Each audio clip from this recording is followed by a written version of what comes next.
Mainit ng halo. Ako nga, hindi naligo eh. Pero, minsan, talagang hindi natin iwasan na maging mainit.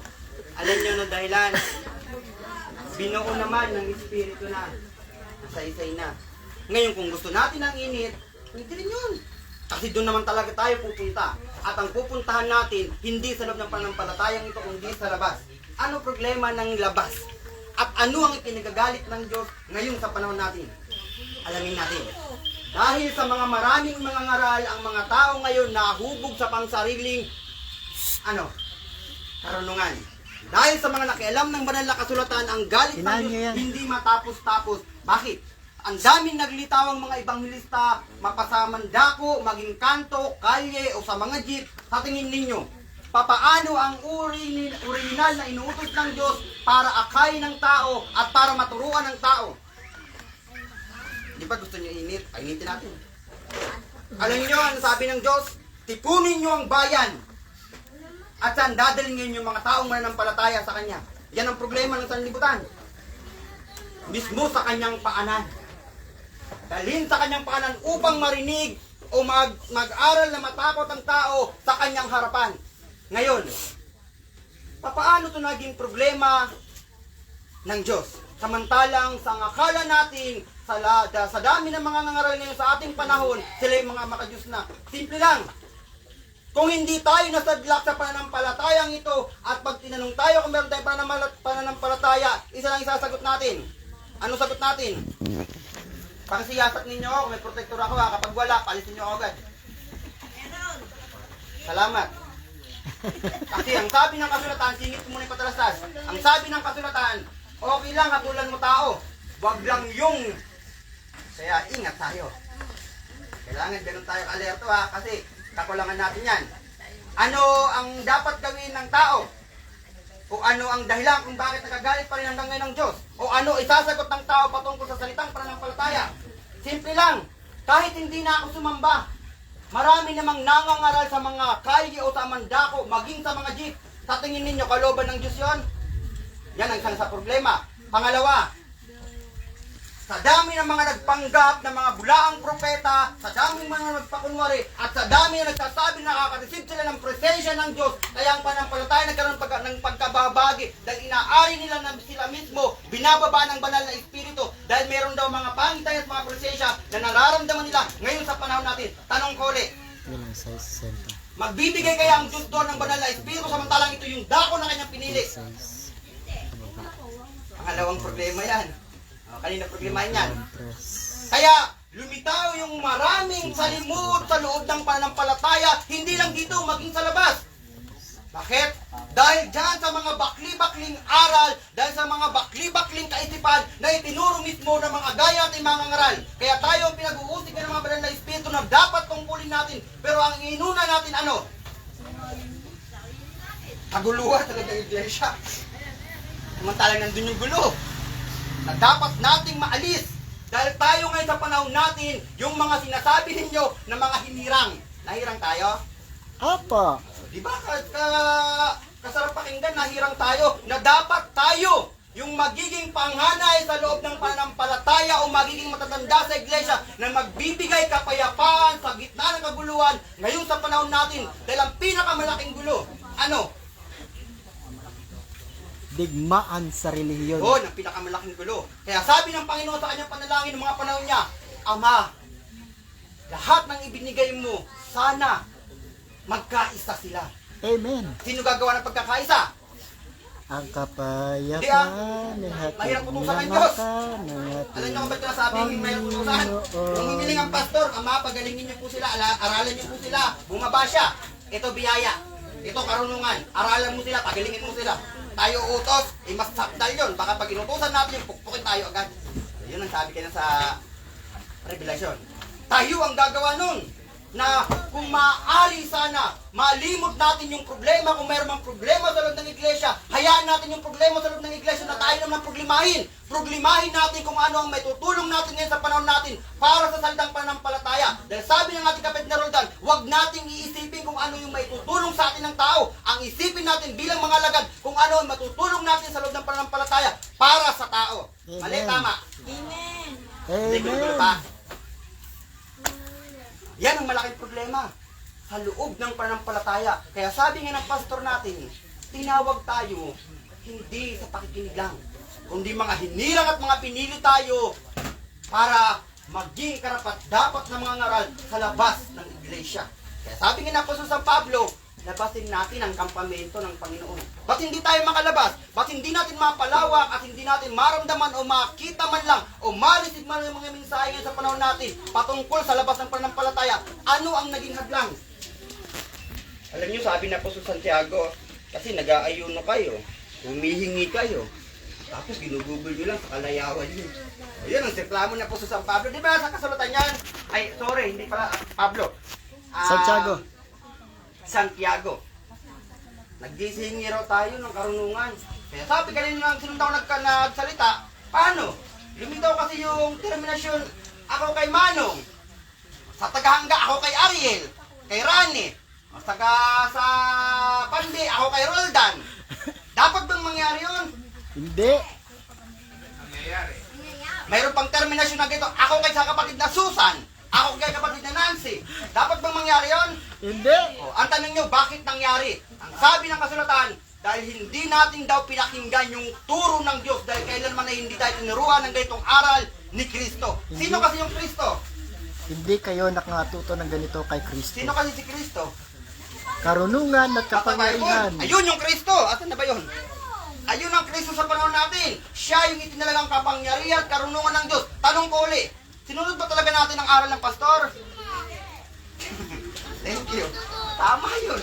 Maganda yung maamin kasi sa hindi yung maamin. Bakit? Dahil wala siyang ibang iniaral sa atin buhat sa pasimula hanggang ngayon, hanggang sa darating panahon, kundi yung magkaisa at magkaroon tayo ng isang responsibilidad para sa kapwa natin mananampalataya na nangaliligaw hanggang sa panahon na to. Gagawa kaya, kaya natin gawin yun? Apa. Oo ba? Kung mayroon na raw tayong pag-ibig sa kapwa natin. May pag-ibig tayo sa kapwa. Hindi, pwede yun. Yung ayaw gumawa, sabi ng pastor, yung tamad, pabayaan, huwag pagsentimentuhan, huwag titignan yung kanyang kakulangan ng kanyang kamalian dahil tayo mismo sa sarili natin, mayroong ding kamalian. May hadlang pa. Yun ang pinakamaganda. Bago ka magsalita, tignan mo muna kung anong kakulangan sa pagkatao mo dahil baka ikaw mismo. Sabi kanina ng Banal na Espiritu, hindi nakasusunod sa batas at palatuntunan ng Diyos. Ano kasi mga batas at palatuntunan ng Diyos? Dalawa na lang eh. Ibigin mo ang Panginoon mong Diyos ng buong pagkatao mo, ng buong pag-iisip mo, ng buong lakas mo. Pag-ibig patungkol sa Diyos, puntahan natin. Kung tunay tayong may pag-ibig sa Diyos, gagamit pa tayo ng pansarili nating kaalaman, gagamit pa tayo ng pansarili nating pakiramdam, gagamit pa tayo ng sarili nating talino. Hindi. Talaga? Ibig sabihin, sinungaling yung Espiritu. Tama? Kasi Espiritu na kayo kaningan nun eh. Tama mali? Karunungan galing sa Diyos. Kung tama yun, hindi tayo sinungaling. Pangalawa, iibigin mo yung kapwa na gaya ng iyong sarili. Kaya minsan nasasabi ko sa itang ganito, paano ko maiibig yung tao kung mismo ko sarili ko walang pag-ibig? Yun Bakit? lang. Kasi mismo sarili kong pagkatao, hindi ko maingatan. Mismo sarili kong pagkatao, hindi ko maiiwas sa paglabag alinsunod sa kanyang batas at palatuntunan. Mismo pagkatao ko, hindi ko mapigil sa gawain na ayaw ng mga banal na Espiritu. Paano kita maibig? Kasi nung ayusin natin. Tapos mangaral ako sa labas. Manggamot ako sa labas. Ano pa gawin sa labas? Mangutong sa labas. Sabi pa ko, hindi na pala. Ano pa? Parang nangungutong na rin yun, yung nanguuto. Kala nyo? Yung terminasyon na para bang gusto mong akayin yung tao na ikaw yung paniwalaan. Kaya sabi ng Kapitán Jaber, kailanman hindi namin ginawa ang manili sa inyo. Bahala kayong magbigay kung ano ang ibibigay nyo. Tao sa puso. Tama yun. Bakit? Kasi yung nasa kasulatan eh. Pero, wag daw natin gagamitin yung pangsarili at pagpapakilala. Dahil nasa kasulatan din sa aklat ng Mateo 7:22. Panginoon, misyonero kami. Nangaral kami. Nanggamot kami. Saan yun? Minalin. Gumi. Nakarating kami ng Barihan. Nakarating kami ng Tarlac. Pandi. Aakyat pa kami ng mga bundok ng Tarlac sa loob ng isang taon na nag-ikot kasama ang manong. Ano sagot? Oo nga, nangaral kayo, nanggamot kayo, nag-ikot kayo, pero yung sarili nyong kapatiran sa loob ng iglesia, hindi nyo malang maigalang at hindi nyo malang maipakita yung tunay na pag-ibig. Magsilas kayo. Sakit ano? Samantalang hindi nyo man lang matignan kung ano ba ang nagiging resulta sa loob ng pananampalataya na mas dapat ninyong kailangan kalingain para maidala sa paan ng Diyos, para magawa yung tunay na pagbabanal. Masakit hindi. Kaya sabi ka ng banal na espiritu, ang may problema raw. Sino? Pero matuwa kayo, baka yung side dyan, hindi yung side dito, dahil sabi kanina, meron din namang ilang nakagagawa. Kaya tayo mga side dito, magkulay-kulay tayo, gawa tayo. Pero kung jack sa side na yan, kasi may side eh. Alam bakit? May puwang eh. Pinakamaganda, isipin natin sa ating sarili, na ako, bilang isang ibanghilista na hinirang ng Espiritu, hindi ng tao, wala pa akong nagagawa at gagawa pa lang ako. Pagpupursigihin kong sarili ko para hindi pumasok yung pagpapangimbabaw. Kasi kung sasabihin ko, marami na akong nagamot. Hindi naman ako naningil. Lahat yan napagaling ko. Saglit lang sa akin yan. Ano ang kapuluhan ng panggagamot kung walang taong maaakay at may susurrender sa harapan ng Diyos? Makabuluhan ng panggagamot? Wala. Marami na akong namisyonan. Marami na akong nakapatao. Marami na akong naaralan. Ano kabuluhan ng pagmimisyon at pangangaral sa tao kung walang nadala sa paan ng Diyos para banalin ang tao? May kabuluhan. Wala rin. Lahat ay walang kabuluhan. Sayang naman. Alam nyo, nakakaiyak. Oo. Iyak muna ako, kunwari lang. Magsilayo kayo sa Bakit akin. ako nakakaiyak? Pero nyo, 10 taon na ako dito. Sa paanan ng pastor natin. 10 taon na akong inaaral at 7 taon na ako nangangaral. Tapos wala pa akong akay, man lang o bunga. Pero totoo, meron. Kailangan siyang iba. Ayun yung isa, matapang. Hindi nyo mababakli yun. Ayun yung iba, nasaan na ba yung iba? Ayun, nagtataba, nagtatago sa kwarto. Kahit pa paano, meron. Pero hindi ko yung nagiging sapat. Bakit? Dahil sa 7 silang na pagbabalik ko sa ibabaw ng lupa, gaano karami naging kasalanan ko sa harapan ng Diyos. Bakit hanggang ngayon sa panahon to, nandito pa ako sa harapan nyo? Kaya sana matigil yung pagpapaibabaw. Yun lang ang punto ko doon. Bakit? Dahil sabi ni Propeta Isaias, ay sabi ng Diyos sa Propeta Isaias, mismo siya nagsabi, magsiparito kayo. Magkatuwiran ng tayo. Alam nyo, sagot ni Apostol Santiago, huwag ninyong limutin mga kapatid, ang nakapagbabalik ng isang makasalanang tao mula sa pagkakasala ay magtatakip ng karamihang kasalanan. Kaya baka hindi tayo makakay. O ito, hindi ko to version na to ng pastor. Kaya gaya lang naman ako eh. Ano sabi niya? Kaya hindi kayo makakay dahil yung kilos nyo sa labas, parang butarit. Ano ba yung butarit? Hindi ko alam yun eh.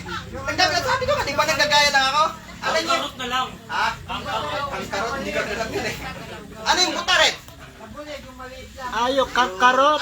Ibig sabihin, pag sinabing butat, hindi mapalagay. Lakad dito, lakad doon. Chismis dito, Ayun. chismis doon. Parang Galngal dito, bulate. galngal doon. Pagalingan dito, pagalingan doon. Samantalang sabi nga ng banal na espiritu, bagaman pinagkalumuhan kayo ng iba't ibang uri ng sangka o kapangyarihan o gawain, pantay-pantay kayo. Di ba kasarap ng minsan ng banal na espiritu? Tandaan natin mga kapatid ko, hanggat hindi tayo nakakagawa ng tungkulin natin, hanggat hindi tayo nakapagbabago ng gusto, hanggat hindi tayo nagkakaroon ng isang prinsipyong pag-ibig sa kapatiran at pag-ibig sa kapwa natin tao at may harap sa harapan ng Diyos, hindi rin tayo magkakaroon ng kabuluhan dahil hindi bababa mga banal na espiritu kahit pa ng manong, hindi aakit ang langit at bababa ng lupa para hawakan yung mga parating para dalhin tayo saan? Sa harapan ni Apostol Pedro dahil titimbangin ang bawat gawa ng bawat isa sa atin. Kaya ang sabi niya sa aklat ng Apokalipsis sa pamamagitan ng Ebanghilista, Propeta Juan, medium Ebanghilista Juan, sorry. Propeta Juan Evangelista. Ano sabi niya? 1:3. Mapapalad Sige tuloy, mapalad ang bumabasa. Talaga, bumabasa tayo ng kasulatan o nakatutok tayo sa mga, saan yun? TikTok. Sa cellphone. Sa TikTok. Pero nyo, matalino talagang Diyos. Alam niyo kung ba't ko nasabi? Kasi mismo yung material na gamit na yan, ginawa niya pa rin ang pamaraan at nagbukas siya ng isang kaisipan para ipasok dyan yung tinatawag na Bible. Kaya sabi niya noon, ipakilala niyo ako sa kanila. Ay, hindi pala sa atin. Kanya lang. Ipakilala mo ako sa kanila para ang tao wala nang magiging dahilan pa sa kanilang kasalanan. Saan natin ginagamit, sabi niya, minsan ito, di ba? Magbasa kayo sa loob ng isang araw, kahit isang oras lang. Tapos sabi naman ako sa San Pablo, magsipanalangin kayo na walang patid para hindi mamatay ang ningas ng Espiritu. Kaya minsan bakli-bakli tayo eh. Totoo yun, huwag natin tanggihan. Bakit? Kasi hindi magsisinungaling ang Espiritu eh. Tama? Ano si Clam niya kanina? Hindi lahat sa inyo nakare-receive ng mensahe. Ito tanong, lahat tayo may mga tatak, lahat tayo bukas ng bunbunan. Kung hindi tayo makare-receive ng mensahe ng Banal na Espiritu, kaninong mensahe ang marireceive ng bawat isa sa atin? Kay Totoo yun. Tanin! Bakit? Dahil dalawang klaseng espiritu lang ang maglalaro sa pagkatao natin dahil tayo mga bukas na ayon sa katotohanan. Kapag hindi nakapasok ang Banal na Espiritu, ulit, sino papasok? Grabe naman kayo. Tanin! Bumukso muna. Diyos sa Kayo, kadiliman. para kayo yung ibang mga ngaral. Alam nyo, sabi ng ibang mga ngaral, kaya raw lahat ng tao na nagkakasala, pumapatay, nanggagahasa, nangangalunya, nagnanakaw, nagsisinungaling, dahil yung sinapian daw ni Satanas. Mabuti pa yung isang medyo alanganin magbiblia. Alam niyo sagot niya? Grabe naman kayo kung makapanghusga. Sigurado kayo si Satanas ang nagano niyan, ang sumapi dyan, o yung manguudyok lang. Hindi pa ganyan si Satanas pag kumilos. Alam niyo kung anong tanda na ipinakita ng Diyos sa pamamagitan ng tanda yun, sa pamamagitan ng kilos si Satanas. Kapag naging ganun ang kalagayan mo bilang isang alagad, malamang yun ang kalaban mo. Eh hindi pa si Satanas ang kumikilos. Huwag tayo basta-basta sisi. Kagaya na kapag nangyari sa isang kapatid dati na ngayon, Patay na. ano nangyari? Tawas ng tawas. Hayag ng hayag. Maya-maya kumakalabit sa palda ni Manang. Bintang ng bintang Sabihin mo nga pala. sa alagad mo, huwag siyang bintang ng bintang, wala kaming kasalanan dyan. Parang ganun din ang tao ngayon, ano? Bakit? Simple lang eh. Hindi sasapian ng tao kung ang tao hindi naging mahalay. Hindi magkakaroon ng kasalanan ng tao kung ang tao hindi naging mahalay. At hindi mga mamatay ang tao kung ang tao sa nakapagbulay-bulay ayon sa kanyang batas at palatuntunan. Sabi ni Apostol Santiago sa Aklat ng Santiago 1:15, ang kahalayan. Ano kailigan ng tao? 20 oras. Alas 10 pa lang yan. Okay, padala. Ano sabi ni Apostol Santiago? Baliktad tuloy. Ano yung kahalayan? Diligan. Kaya kailangan pag madaldal tayo, huwag na tayong maging madaldal ha. Pangalawa, pag butarit tayo, huwag na tayong butarit ha. Ano pa? Pag pikunin tayo, huwag na tayong pikunin ha. Ano pa? Pag makasarili tayo, huwag na tayong makasarili ha. Ano pa? Ba't sagot naman kayo? Magkakapagod tayo, di ba? Ayun, sasagot. Tanong ko, sagot ko. Nag-iisip pa nga na maganda-ganda sa Sige, isip lang. Ano pa? Kahiligan eh, yung nakasanayan ng tao. Wag na tayo, yung pagiging pasaway, talagang natural lang yun. Kaya nandyan yung mga ngaral. Pero pwede na rin yun. Ano pa? Yung pagiging mayabang at kapag mataas, huwag na natin gawin yun na. Yung pagiging palahatol natin, huwag natin gagawin yun na. Dahil sabi niya po sa Santiago, ang kahalayan, kapag naglihi o naipaglihi, namumunga ng kasalanan.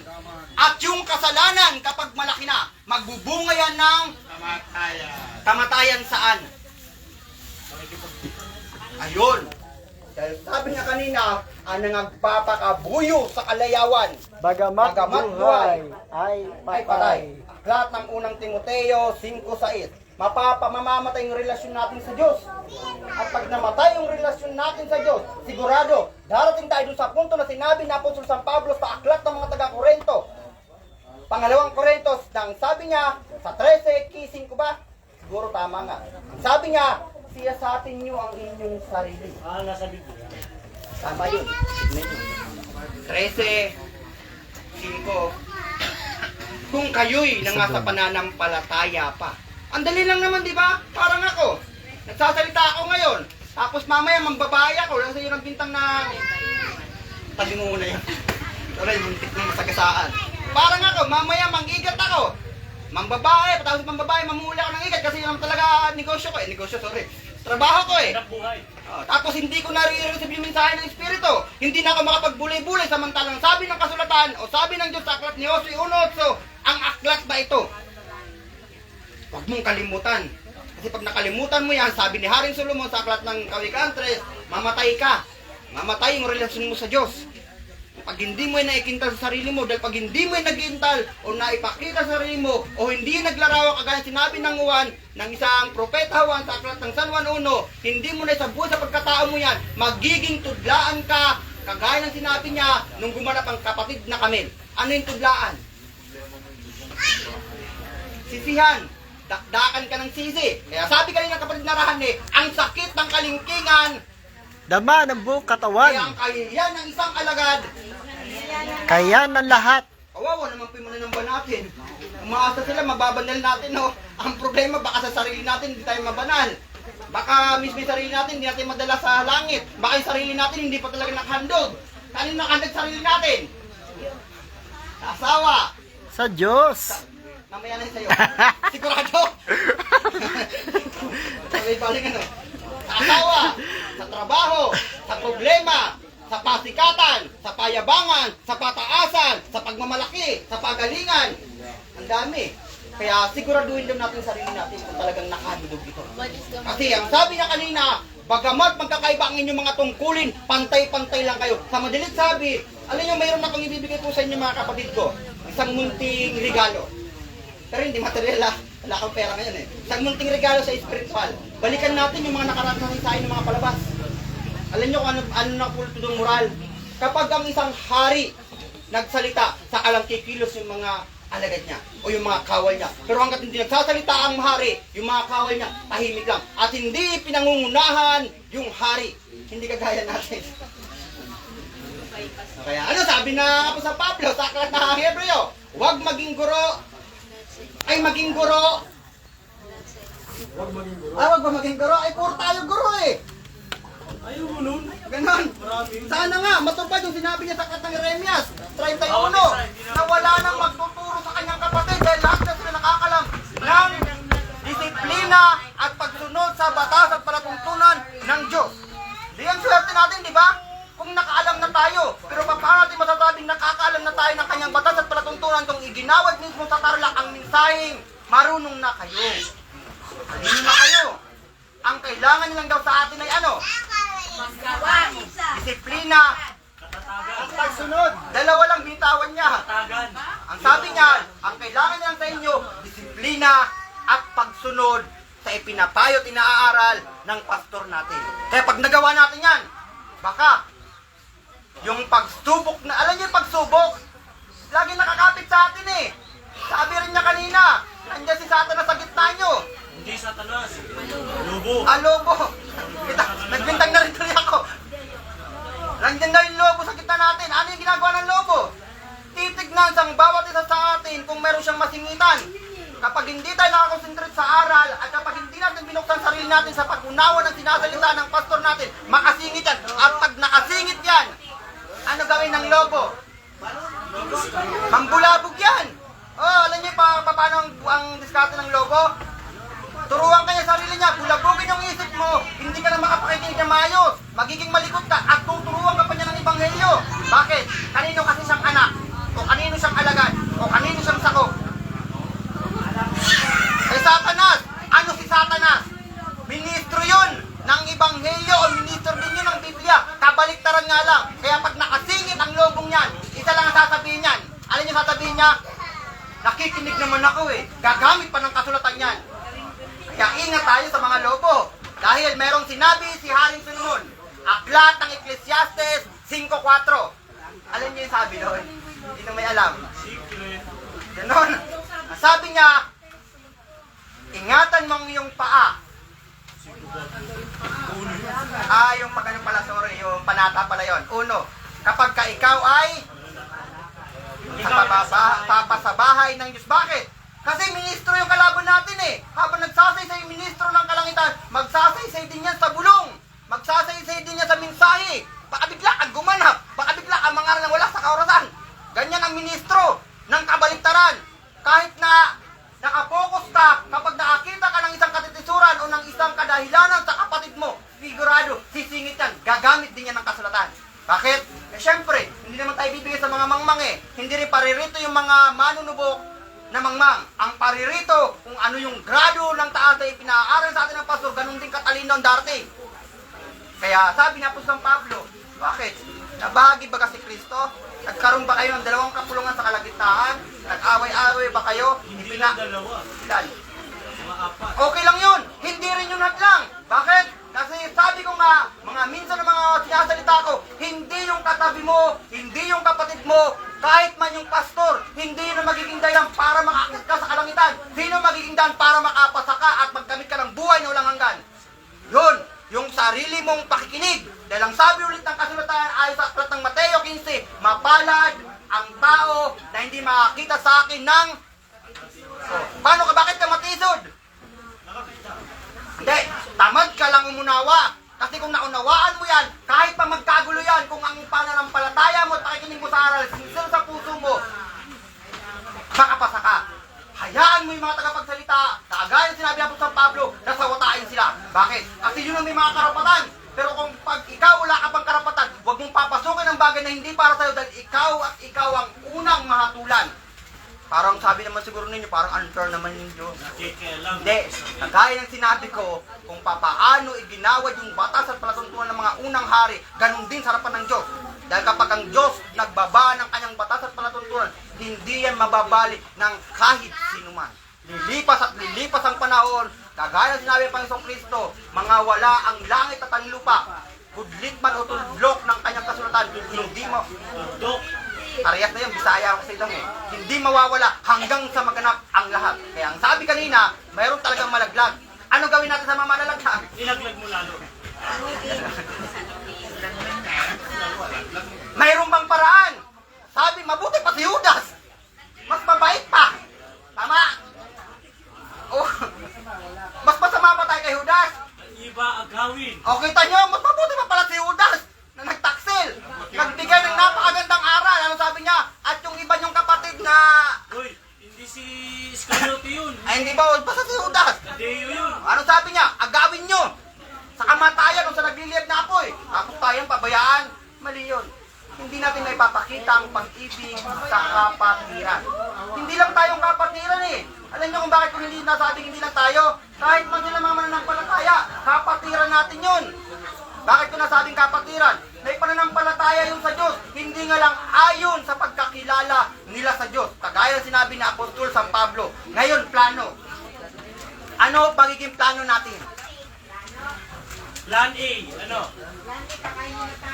Plan B. Masamang plano yun. Hindi pa tayo nabusog sa aral. Aral lang ng kapatid na Roldan, digdigan na yun eh. Baka hindi natin naintindihan. Sa akin, kahit hindi nyo naintindihan, okay lang. Basta sumunod lang tayo sa aral ng pastor, sa kanang espiritu. Pabor na sa akin yun. Ano ang plano natin? Magpalakas. Sipag. Mag-ayos. Alam nyo, ito, yan, tama yung plano nyo. Alam nyo, plano ko sarili ko. Kilalanin muna yung sarili ko. Kung ako ba'y karapat dapat na magiging tao ng Diyos. Magandang tanghali.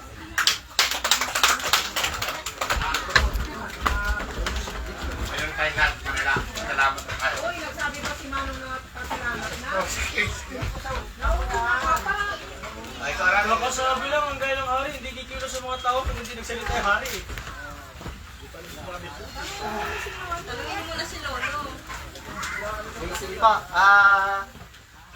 Di pa nga rin nakapagsalita lahat eh.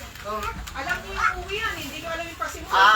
ayon po sa ating mga narinig na mensahe, ano lang po ito, may silang. Sige, abang 3 minutes and 3 hours. May silang po ito. Ayon po sa ating po nakitang mensahe o narinig, kailangan na rin po natin gampanan ng ating pong mga tungkulin. Dahil kung hindi tayo gaganap ng ating mga tungkulin, mapapasama po tayo sa mga mapaparusahan. Kaya po yun yung sinasabi sa Mateo Kapitulo 16, lumiwanag na gayon ang inyong mga ilaw sa harapan ng mga tao. Dahil kailangan na po at napapanahon na ang bawat isa po'y lumabas na.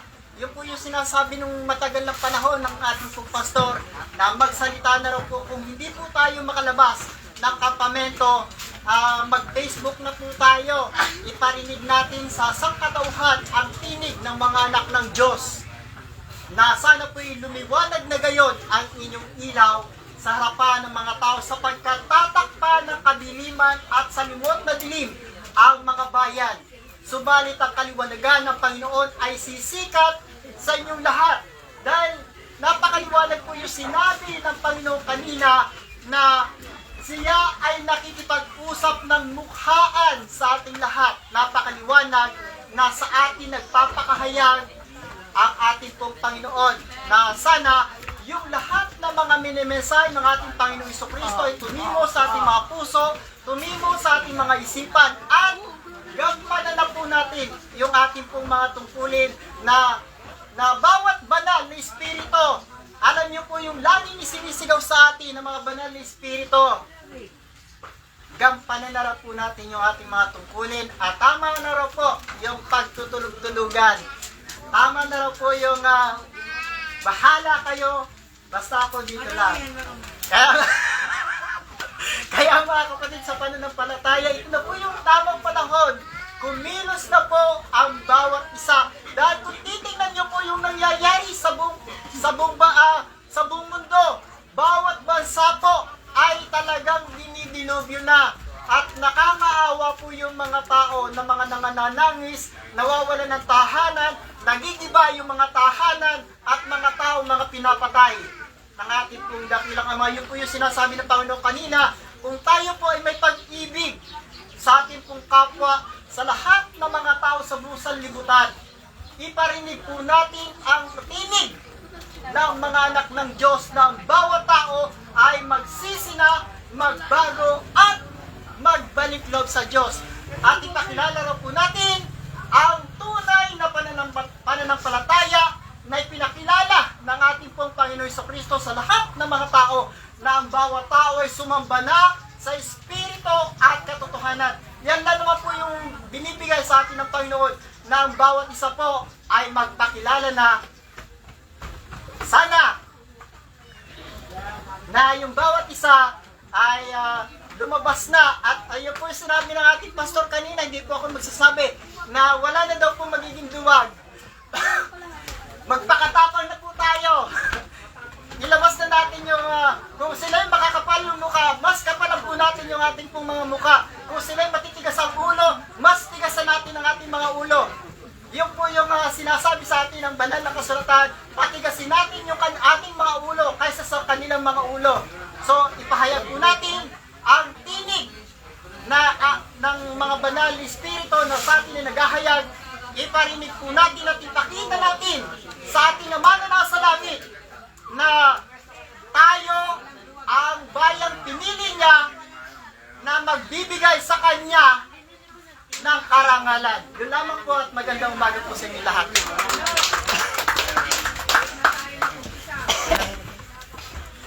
Kung mayroon pa, yun na, kung wala na. Meron pa, marami pa. Meron pa yan. Ayon sa mensahe, no, mga kapatid ko, yung sinasabi, lumagdapasin natin ang pagpamilya. Ito.